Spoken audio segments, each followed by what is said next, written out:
حضرت عثمان غنی رضی اللہ تعالی عنہ فرماتے ہیں میں ایک دن گرمی کا موسم تھا، دوپہر کا وقت تھا اور شدت کی گرمی پڑ رہی تھی۔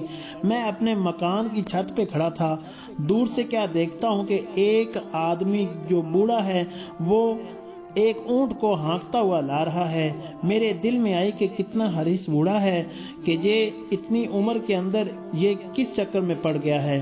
تو جب نزدیک آئے تو میری آنکھوں سے آنسو جاری ہو گئے۔ کیا دیکھتا ہوں کہ وقت کا امیر المومنین سیدنا عمر فاروق رضی اللہ تعالی عنہ ہیں جو اونٹ کو ہانکتے ہوئے لا رہے ہیں۔ میں جلدی سے نیچے اترا تو عرض کیا ہے امیر المومنین آپ اتنی گرمی کے موسم میں دوپہر کے وقت اس اونٹ کو ہانکتے ہوئے کہاں سے لا رہے ہیں؟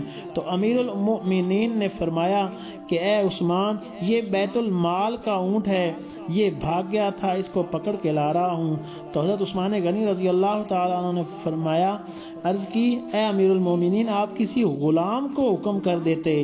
تو فرمانے لگے امیر المومنین سیدنا عمر فاروق رضی اللہ تعالی عنہ اگر حکومت میری ہے، میں خلیفہ ہوں، تو یہ میرا ہی فرض ہے